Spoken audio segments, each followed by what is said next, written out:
welcome to Indus Special. I'm Meshal Malik. Healthy individuals are recommended anywhere between 7 to 9 hours of sleep daily. Assuming that one is sleeping an average of 8 hours a day, we remain awake for the remaining 16 hours. In those 16 hours, we are constantly surrounded by either the TV, computer, or our smartphones. It's no surprise then that there has been an evident rise in screen time. But with all this screen time, is our productivity in fact increasing, or is our contributive value on the decline? On tonight's show, we'll try to understand what impact more screen time has on us exactly. To discover this and explore this issue, we're joined by Mohammad Khan and Dr. Farah Malik. Thank you so much for joining us. Mohammad, let's begin with you. How exactly should we calculate screen time? Should we calculate it according to the duration we're using our devices, or is it even included? Is even screen time included when we pick up our phone in the middle of a meeting just to check a message? Well, of course, I'm just as a primer. Let me clarify this. That of course, I'm not an expert in the psychological impacts of screen time. I am an avid user and a content creator, and I of course have children, and I want to study these and I research these things to help us live a better life. It's a whole gambit of wellness under which this falls. Having said that, what you're asking is a very relevant question, because that's the metric we need to identify so we can calculate what we are trying to navigate through. In that sense, anything that you see is a screen counts as a screen time. So it doesn't matter if it's cartoon, if it's Facebook, if it's YouTube, if it's a mobile phone, if it's a tab, it's a TV. As long as there's screens, because the data shows that the data that I've been through is basically what comes out of the screen. That should be managed in some regard. So you're saying that the data that is coming out of the screen, the content, is what determines whether screen time will be good or bad? That's a good refined question. Yes and no, because the content has its own impact, and the screen itself physically is shown to actually have harmful effects if done at a Okay, so Mohammad, hold on to that thought. I want to pull in Dr. Farah Malik here, who is the head of psychology department at PU, and she will tell us exactly how screen time impacts the brain development. There's various researches that suggest that if a child as early as 18 months is using too much screen time, that will impact the brain development. Please tell us more about that, doctor. Thank you so much for having me online. This is a very, very important issue, and we not only have been talked about this issue in our seminars and holding few workshops, rather we are also generating data on these issues. As far as the developmental issues are concerned, I must say that the age in which you are mentioning that 18 months or even less than 18 months child is using the mobile phone and the screens and the laptops and the iPads and all that. So that is damaging for the development of the brain. Many researchers have indicated this thing. That is very, very dangerous for them, for their brain development. But the thing is that parents and especially mothers have chosen this thing for them because they are busy on their own cell phones. So they put another phone in the hands of their kids so that they can be busy. Doctor, before we get to how these children are enabled in using these devices, I'd just like to move back a step. And while you're saying that they are harmful for brain development, please elaborate on that and tell us exactly why and how. What happens in the brain when too much screen time is given to young children? Yeah, the brain activity that during this age, the brain is under development. It is under development until the age of 13 years. So that developmental age, when it is exposed to the radiations being generated by these devices, which are very, very dangerous for the development of the brain. So many researchers have depicted that is very dangerous for the brain. So children might develop the autistic symptoms. They might develop some aggressive symptoms. Children and hyperactivity might be developed. These are the disorders, basically, psychological disorders, which might be developed in such children. So this is one thing in that development. And the other thing, if you move on to the other age and keep on doing it in the adolescence and the young adults or the youth, what we can see is that their frustration and anxiety is increasing day by day, while they are very much conscious about their looks and they put on all the time they are putting their selfies over there and then likes and dislikes, and then they are getting alienated and isolated from their own environment rather than keeping in touch with people directly. They are just having the contact through these devices and the screens only. So that has damaged our family system as well. Definitely. And so, Dr. Farah Malik, of course, what you're alluding towards is how the social fabric in this case is eroding. And before we move on to that, I'd like to play a video of Facebook's founding president, Sean Parker, and what he has to say about Facebook. Thought process that went into building these applications, Facebook being the first of them, to really understand it. That thought process was all about how do we consume as much of your time and conscious attention as possible. And that means that we need to sort of give you a little dopamine hit every once in a while because someone liked or commented on a photo or a post or whatever. And that's going to get you to contribute more content, and that's going to get you more likes and comments. I mean, it's a social validation feedback loop that it's like it's exactly the kind of thing that a hacker like myself would come up with, because you're exploiting a vulnerability in human psychology. So, Mohammad, here in that video, when Sean Parker is talking about how Facebook, in fact, hacked into the mind, tried to prey on certain vulnerabilities, tried to get individuals to get hooked onto the platform site in order for them to get a dopamine rush. What can you tell us about that? How is social media, how are these platforms exploiting humans to increase screen time? Well, that's a relevant question, because there is a very clear evidence, as of course the experts are weighing in, that social media platforms have done this and they would want to do this. If you think about it, that makes sense, right? They want people to stay glued to their platform, to the screen. And once they understand how the mind works, how addiction works, because it is literally at that biological level that they are trying to manipulate perhaps is a too strong a word, but where they are trying to play with your attention spans by giving you a notification at the right time, making sure that the notifications get collected, making sure there are 2 or 3 notifications somehow, so you are clicking to see who's commented on your profile picture, etc., etc. Yeah, that thing is definitely there. And what is really interesting to me, on the other hand, is that they actually have realized that their users will suffer.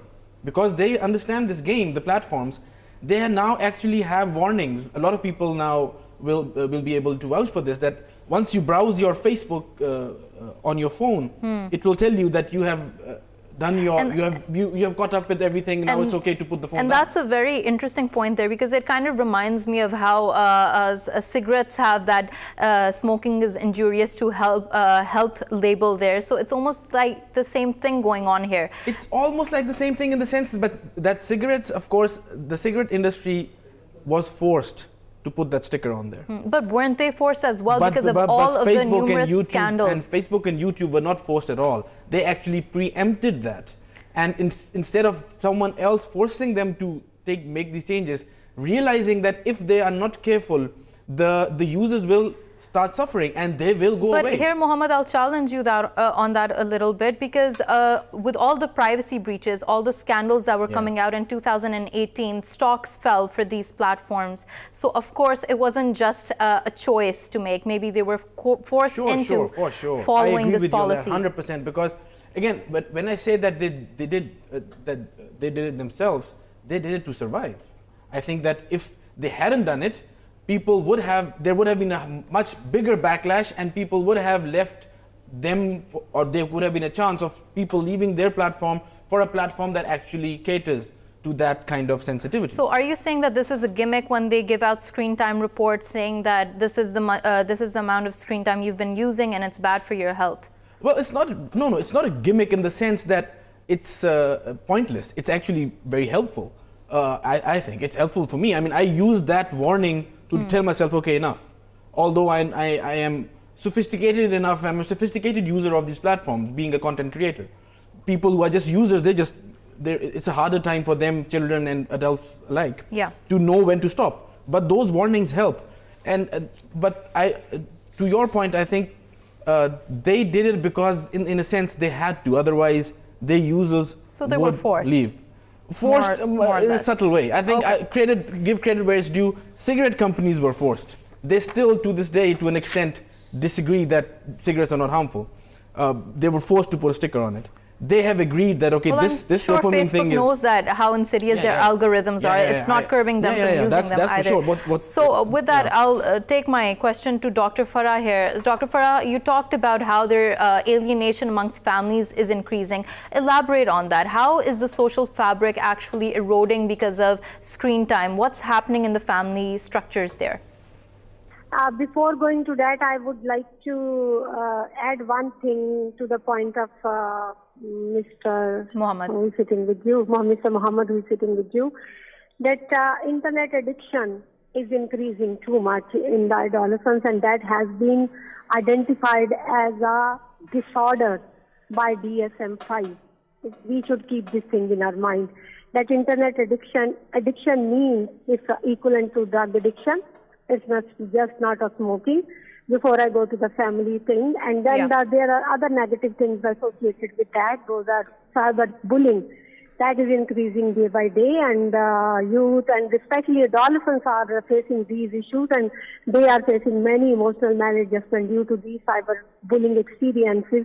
We have few researches. One of my MPhil students has just finished her research and presented at an international forum, and that was very much appreciated. That females here in Pakistan, we have got a different kind of social system. So when you put your selfies over there, so sometimes very negative outcomes come up. And that's global in many regards. Cyberbullying and harassment for women, it's not just restricted to one culture.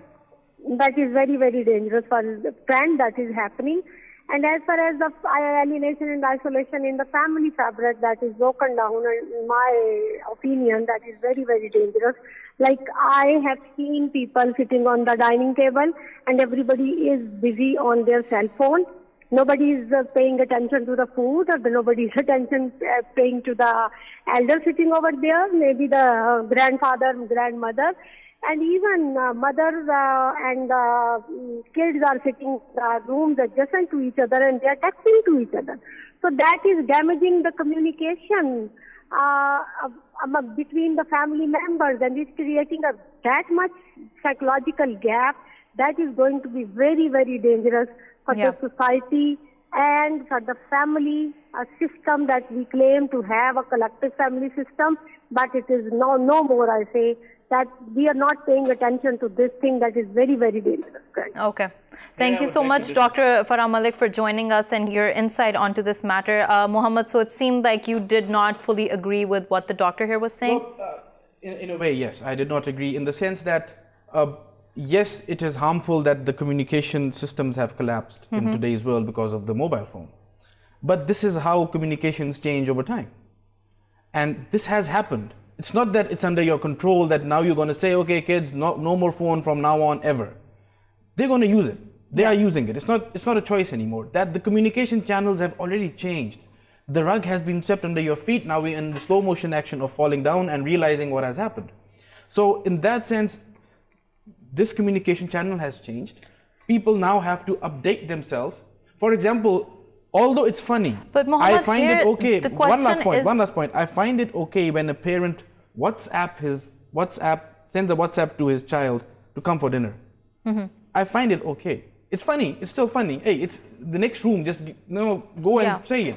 But they send a WhatsApp message. So that's fine. It's a communication channel. So over here, the point that I want to move this discussion towards is that, fine, communication systems have evolved and have changed, noticeably so. But does that mean that they're going in the right direction or not? Because with that, fine, it's okay to send a message to come for dinner, but also we have to take notice of the fact that alienation, depression, and anxiety amongst teenagers is increasing. With that, I'm going to take my question to Dr. Zulfiqar Gilani, who's a psychologist joining us. Thank you so much, Doctor, so a recent Penn State study suggested that students, teenagers especially, who did not restrict their usage of screen time to 30 minutes suffered anxiety and depression. What can you tell us about that? Well, actually, there are a number of studies, so the first thing is that one has to move away a little bit from absolute time spent on the screen, whether it's mobile phone or television or internet or whatever it is. So absolute time may not be that important. The context and the content are also very important. But still, I mean, if one goes, by and large, the studies show that there are a number of effects, negative effects of when the screen time gets longer. Yeah. If one goes to the psychological effects first, usually poor sleep ends up being one of the results. And then poor sleep, then many times it starts getting associated with depressive symptoms, suicidal ideation.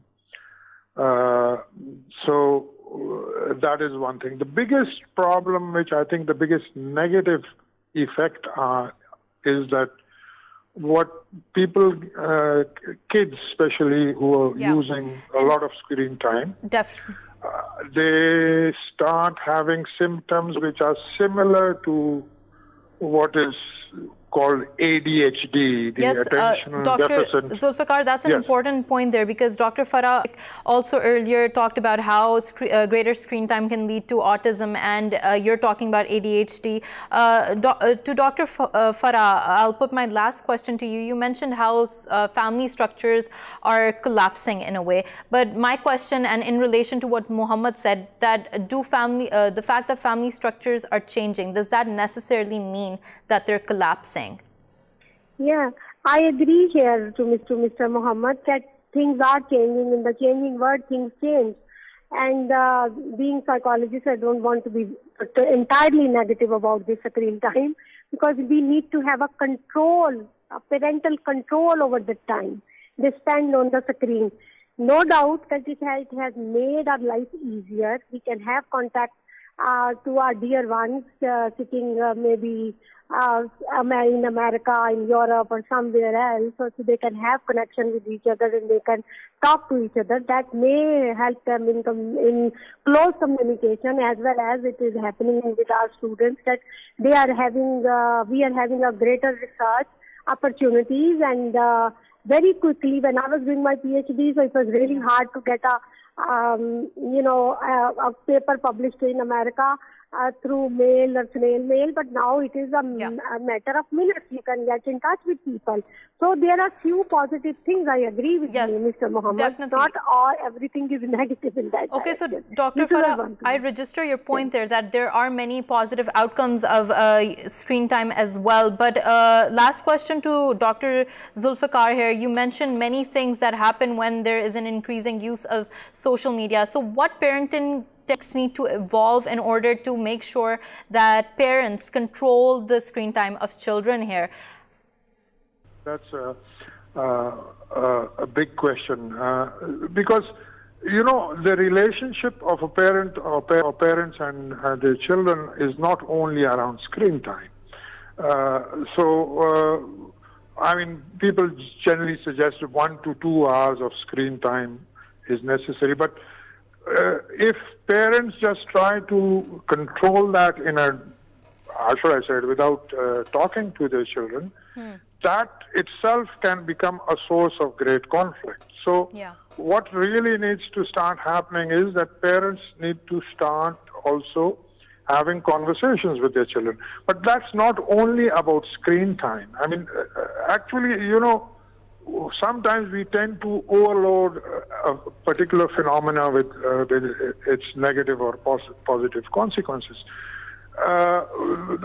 Previously, Dr. Farah was talking about the collapse of family or something like that. Now, family patterns are changing. They're changing all over the world. But it's not only because of increasing screen time. I mean, there are all kinds of other sociological, economic, political changes which are coming in societies, because of which patterns of family are changing. Thank you so much, Mohammad Khan, for joining us, Dr. Farah Malik for joining us, Dr. Zulfiqar Gilani for joining us and talking to us about screen time. We're going to take a short break. Don't go anywhere.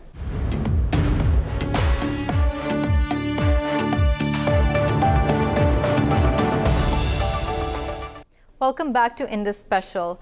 The Pew Research Center surveyed 23 countries on what they see to be the biggest national threat. Surprisingly or not surprisingly, alongside ISIS, terrorism, and global warming, countries listed cyber attacks as a major threat. In fact, for South Korea, Japan, the Netherlands, and the United States, cyber attacks was listed as the top threat. Countless examples of recent cyber attacks all around the world demonstrate the vulnerability against cybercrime. We discussed with our panel what exactly are cyber threats and how we can protect ourselves against them. Joining us for this discussion is Talal Raza, who's a digital rights advocate and an internet research. Also joining us from Paris is Alexis Poulin, who is a global security expert. Alexis, let me put my first question to you. Are the public perceptions of cyber attacks and how dangerous they might be warranted? Now you're seeing 4 countries who list it as a top threat. Is it justified? I think it is justified. There is a history of cyber attack, especially in Europe, and some countries have invested way before others in cyber capacity.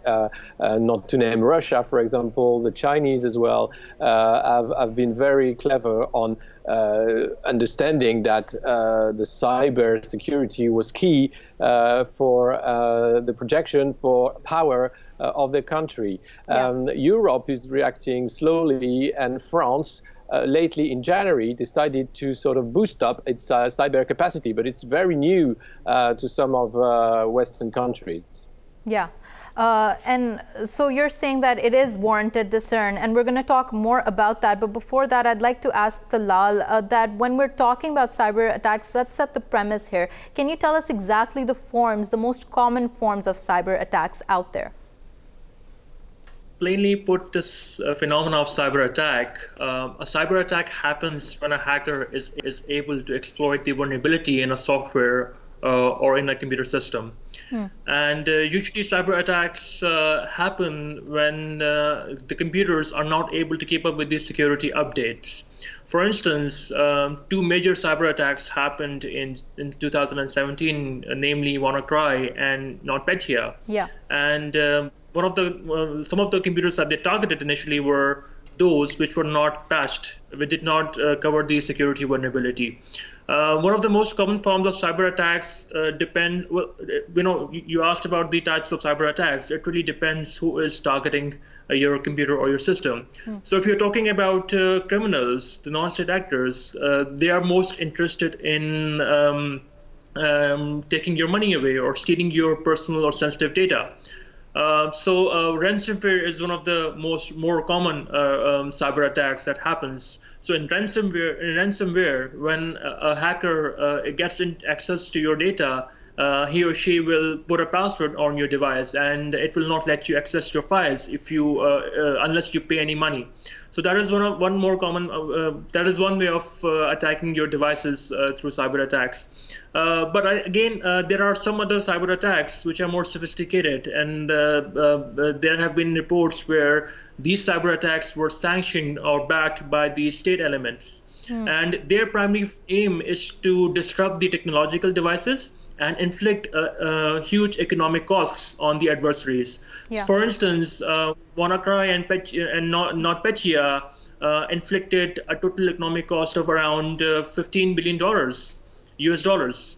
So you can clearly see that the intensity of these cyber attacks and the varying motives behind these cyber attacks. Yeah. And you mentioned NotPetya here, and one of the greatest cyber attacks that has ever come about. And with that, I want to ask Alexis, do you think that the security that has been coming up in reaction to these cyber attacks is robust enough to counter them? Well, it's a hit and miss game. I mean, it depends who has the hand on the attack. We learn as the attacks are buffing up. So the response depends on the size of the attack. So clearly, if the attack is successful, then the hackers has more knowledge than the people defending. Right now, the old thing is trying to have this coup ahead of the attacker to make sure that the defense is effective. But every day we find some flaws in different systems, especially wide generated system, operating systems, and others. And there is clearly a race to be up to date with the latest patch and with the latest security solutions to prevent the attacks. Yeah. And Alexis, just moving back to something you mentioned earlier in regards to China and how they have a great firewall and something that Russia also wants to follow suit. What can you tell us about that? Do you think that approach is correct to the increasing threats regarding cyber attacks? Where do you stand on it? I think, yeah, it's correct. And you have to protect your internet. China is very clever in sort of closing and having a sort of intranet within China. If you look at other countries, we are very dependent for infrastructure on the US, also on China for above infrastructure, and having a sovereign control of your infrastructure, of everything, is very difficult in other countries. And if you look at the strategy, the defense strategy of countries, now they are clearly putting cyber threats top of the list because it's every day that we have attacks. The Germans, for example, clearly mentioned Russia about 6 months ago, where people, a member of the parliament, of the German parliament, account have been hacked. So they have to beef up the security because the threat is there and there is an ongoing war that is invisible, but is taking place for intelligence every day on a global scale. Yes, and Alexis, carrying on from the point that you talked about here, I want to ask Talal, when you talked about state-sponsored hackers, when we're talking about how many countries are trying to create firewalls and trying to protect them, do we see that these firewalls will in fact benefit the countries more than they will damage them? Because when there's greater state control, of course, that will also lead to problems. So going back to your earlier question regarding whether states are prepared or not, I would say that overall at the industry level, I was reading this article which said that there are around 3.5 million vacancies that will remain unfilled by 2021. So there's a huge gap in terms of to what extent states are able to invest in the capacity building of the people who would take up these cybersecurity jobs. Regarding the firewall and other issues that you concern, I think the human rights defenders and digital rights advocates are very skeptical about the role that the states and like China are playing in closing the internet, because they think that in an attempt to secure their cyberspace, they are eventually curtailing the online freedom of expression and online freedom of association and assembly. These are some of the concerns of the human rights defenders. Okay, so Talal, hold on to that thought. I want to watch a video together with the viewers regarding how international voices are taking these cyber attacks and what are their apprehensions regarding them. Our enemies are also seeking the ability to sabotage our power grid, our financial institutions, our air traffic control systems. We cannot look back years from now and and wonder why we did nothing in the face of real threats to our security and our economy. Cybersecurity has in the last years become one of the world's most pressing issues. So the cost of cybercrime is globally currently estimated to be around $500 billion annually, and it clearly shows no signs of slowing. So cybersecurity also affects now all aspects of society, including economic growth. What I see across the landscape of cybersecurity threats in the world, particularly focused in Europe, is that this is a threat that's becoming more complex, more challenging. It's becoming bigger in scale. We're up to 4,000 ransomware attacks. This ransomware has become the number one malware problem, powered especially by the criminal abuse of virtual currencies. So here, Alexis, I want to ask you, there was also mention of how much cyber crimes cost the economy. Can you elaborate on that? Well, of course, it costs a lot in terms of slowing down the process and making sure that you get money from people who have been hacked. But also, it is very dangerous. And now what people have in mind in Davos or Obama in his speech is attacking the marketplace. Is that if you could actually, in coming months or years, shut down Wall Street, and that would be a terrible damage for the world economy. That is where, because everything is connected right now, and the trading, the high-frequency trading, is relying on a strong infrastructure. The attack on these infrastructure could be fatal to the global economy. So it is a real threat, apart from the criminal act of a smaller scale to other people, but not the infrastructure. Yes. Okay. And with that, we're also joined by Ammar Jaffri, who is the president of Pakistan Information Security Association and expert on cyber security. Ammar, can you tell us if there's any international standard, any international baseline for cyber security that countries should follow right now? There's one ISO 27000 standard, which speaks for the standards the organizations should take care of. That includes the SOPs, the procedures, things to do and things not to do. And against those standards, the strict compliances are available. And there's a standard which takes into account the frequent and periodical change of things like that. And I think the recent standard is GDPR. This is by the European Union. And I think in Pakistan, a number of organizations, because that standard says that if a financial institution is having any account of the national from the European Union, that will be bound to implement GDPR standards. So primarily, these are two best international practices. And apart from these things, there are a number of processes, for example, to stop all these underground payments and all these things, because very recently the terrorist financing and the anti-money laundering laws, these are all supplementing these standards, because these standards just share the best global practices, the others are following.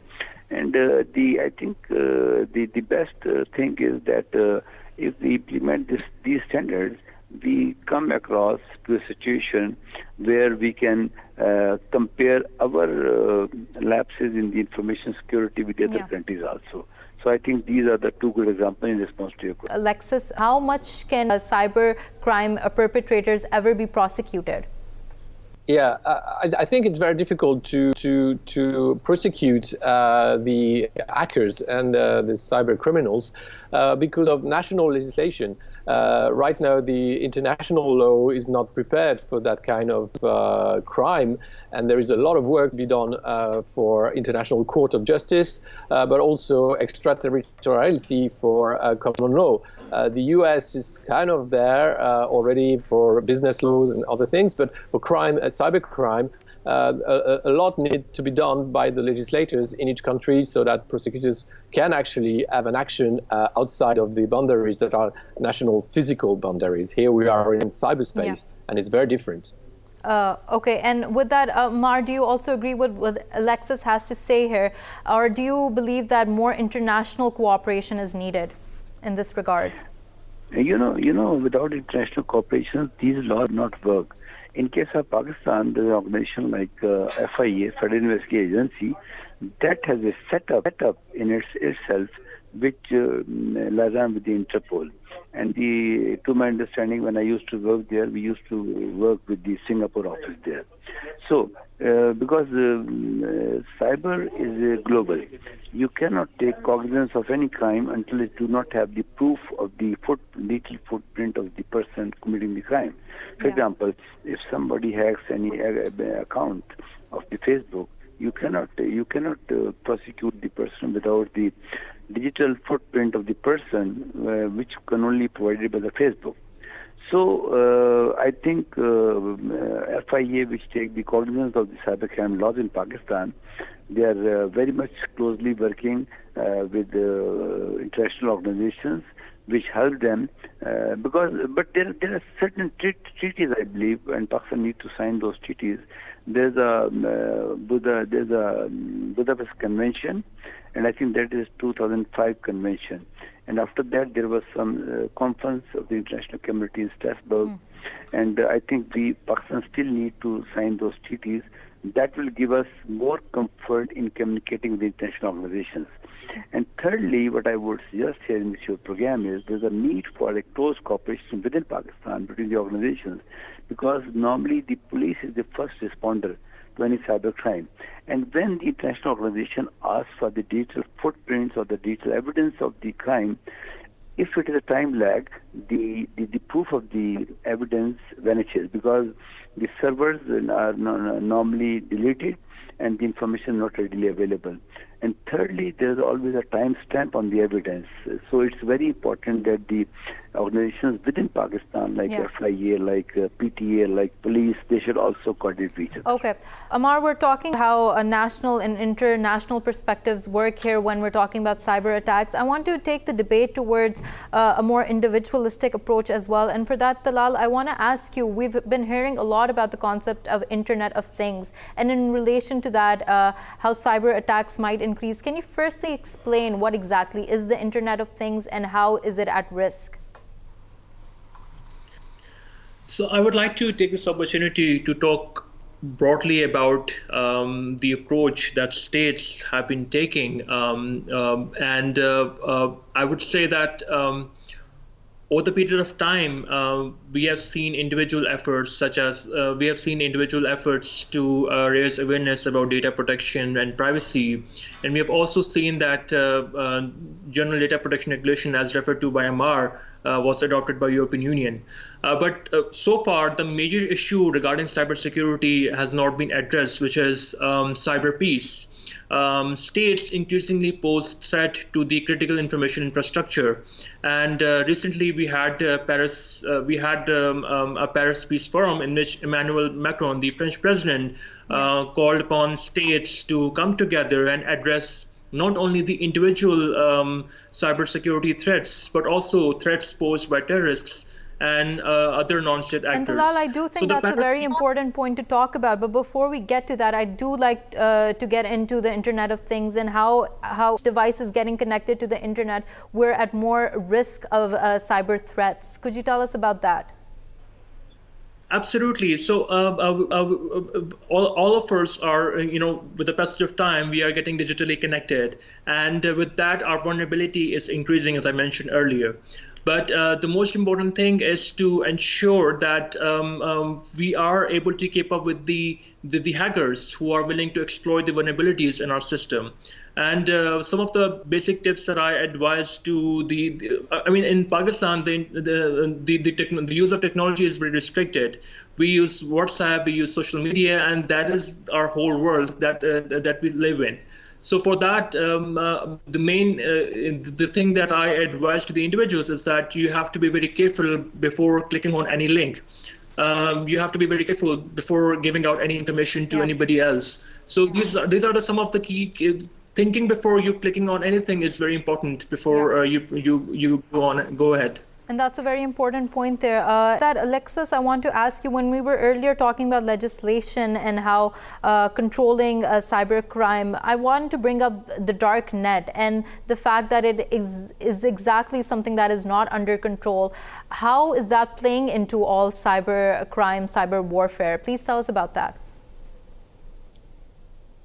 Well, the darknet is sort of a sub-net where it's more difficult to get, but there is a lot of intelligence going there, and of course, police of the world are trying to police this darknet. It's very difficult to control the internet, of course, and I don't think it's something that is feasible or even wishable. Clearly, the control would lead to a total control society, which would be dangerous for all of us. The darknet will be there as we have mafias around the world. So it's again a police game of trying to find the criminals and trying to get them. But it's a dream to just pretend that you can control the internet, just like it's a dream to pretend that you can control real life with all the organized crime that is going on.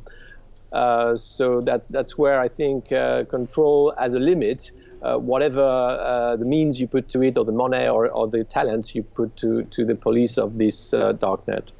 Alexis, taking the conversation forward, do you see in the near future that there will be greater investment in cybersecurity, or do you think that cyber threats will win over and they will continue to breach privacy and they will continue to damage the economy?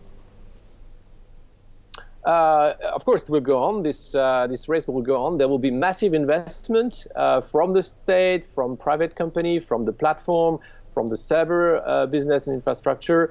This is the future. I mean, if you look at the way we're going, there will be more and more transaction, more and more business. Everything will go through online connection, internet connection. So it will not just wane down or disappear. Both cybersecurity will be boosted, and cybercrime will strive also in this connected world. Yeah, and also building off on what you are saying, I want to ask Talal, what, from a global perspective, investment is needed, especially at private institutional levels, in order to buff up their cybersecurity? So I don't have an exact number for you at the moment, but I do believe that the small organizations tend to underestimate the cyber threat. So there's a perception that, oh, we are a small organization and we are least likely to be targeted by the cyber attacks. However, according to a research, that 40% of the cyber attacks take place in the small organizations. And another research suggests that within 6 months after the cyber attack is witnessed by a small organization, they close down.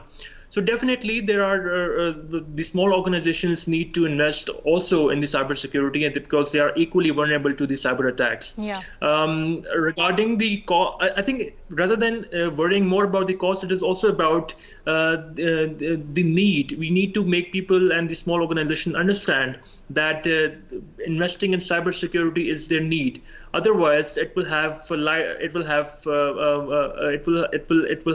severe consequences for their business as well. Okay, and with that, I want to ask Ammar here, what needs to be the way forward? What do companies need to do? Of course, realizing that they are vulnerable is one step, but what is the way forward? What investments do they need to put in, and how do they need to ensure that they are less vulnerable?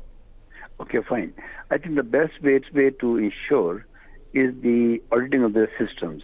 Because, unless we do not carry out the auditing of the system, it becomes very difficult, because the criminals, the hackers, they have found a way to penetrate in the system.